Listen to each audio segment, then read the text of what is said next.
Well, everybody knows me, Dan Kelleher. I work for Fidance Insurance Brokerage, and you kind of know the Fidance approach. It's white glove service. That's really what we're going for. Customer service at a level where you feel handheld the entire time, because insurance is a lot of things coming at you really fast. So we want to provide that service as well as kind of translating insurance lingo, because a lot of times people are just super confused. After 2 minutes of me talking, I could throw out all of the insurance lingo out there to confuse you or make you not comfortable about it. I try and take all of that away. I put it in layman's terms. I take all the time that you need to fully understand what you are getting involved with when it comes to insurance. What a definition may be, because a definition of a carrier may be different than what you actually perceive. So that's what Fidance does as a whole, as like a company. Now, beyond that, we focus on developing a relationship with our clients. That relationship is based off of trust and honesty, because in the event of a loss, all of that's going to come out. And the more honest you are with me, the better I can provide protection for your company and peace of mind. So by having those insightful conversations that are pure, open, and honest, and then communicating effectively with our clients, that leads to a very strong client-broker relationship. That relationship then grows and helps the company grow itself, because the owners or CFOs know where their exposure points are, and they have to reiterate those values on a yearly basis so they can help project their own growth. And then we also offer ideas on risk management, so you can take a calculated risk with your company and move forward to help you grow more. And that is where Fidance loves to thrive, is helping our clients grow by providing insurance solutions that you can understand that can help you grow your business. Now, that being said, insurance is a huge, huge industry. There's all sorts of different types. We work in almost all of them. And in our company, inside Fidance, we have different professionals that focus on different things. Overall, as a brokerage, we could say we specialize in everything: general liability, property, workers' comp, commercial auto. Those are some of the basics. Then there's some other ones: directors and officers. There's multiple different pieces to D&O: employment practice liability, cyber, crime. That can all be wrapped up under a directors and officers management liability policy. And that could help minimize any of the exposures your company could have at the C-suite level. Now, just outside of that, there's professional liability. What is that? What is professional liability? You're a lawyer, you need legal malpractice. Healthcare, even if you're not a doctor, you still need medical malpractice, even if it's like a small doctor's office, or even if it's like an outpatient clinic where there's not even a doctor attending to you. Maybe like a registered nurse is just attending to you. Those are all types of coverages that need professional liability. The big one, tech. Everybody knows all the cyber breaches that are going on. If you have an application, if you have a piece of software that you have developed, that is a major, major exposure point, and you need that coverage to be able to work effectively.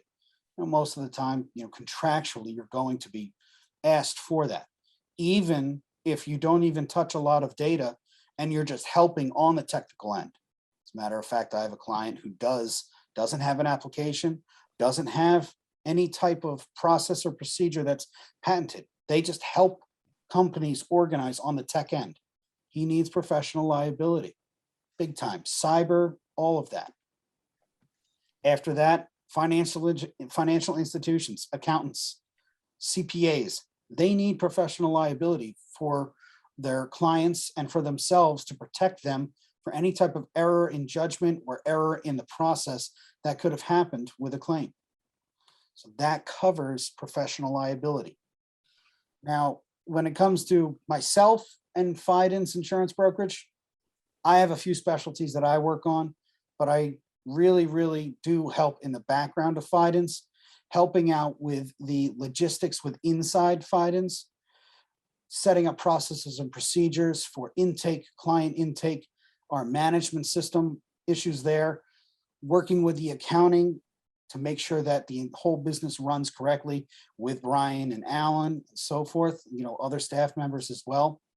But when it comes to just the outside stuff, I really am what's called a marketer and an account servicer. So I look at your risk, I analyze your risk, and I see what coverages you need. And I specialize in a few areas of that. As James and I spoke about before, we mentioned it was restaurants.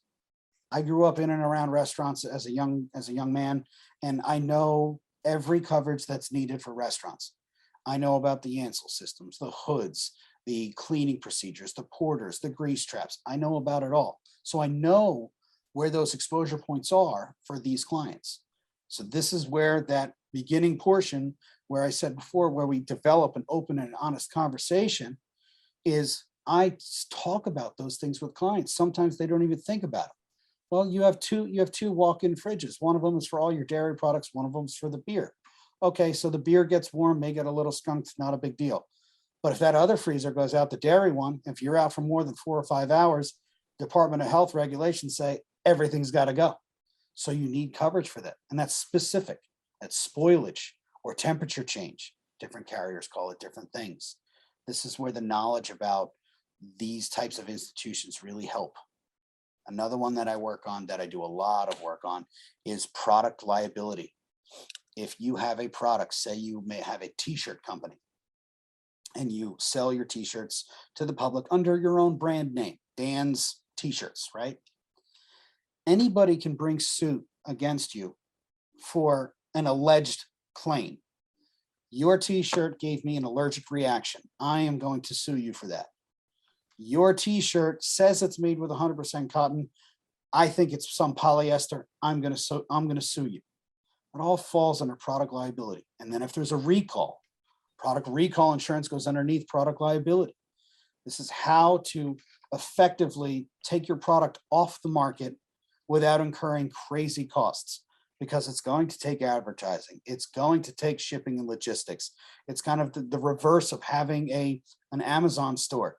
It's those orders need to get shipped back to the warehouses, then the warehouses will then ship them back to the manufacturer. That's where it all comes down.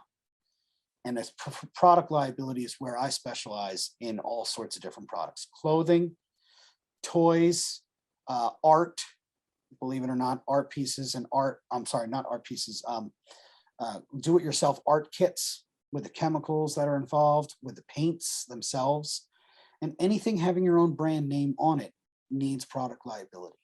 And I have a ton of those clients, and I work with that within that space all the time.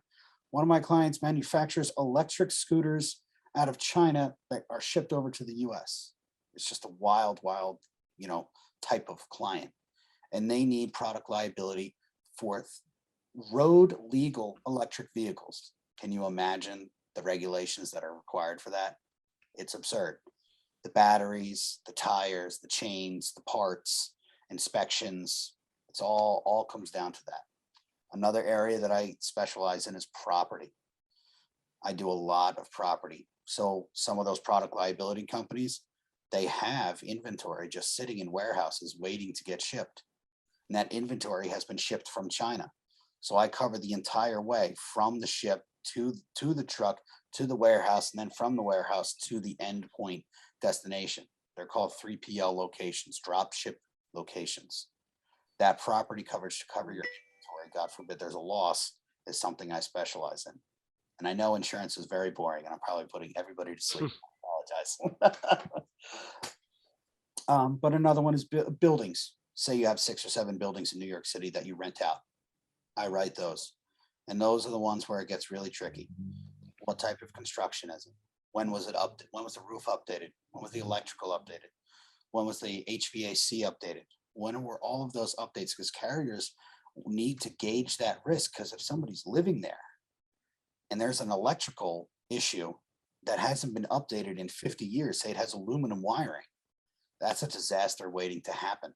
And people's lives depend on it.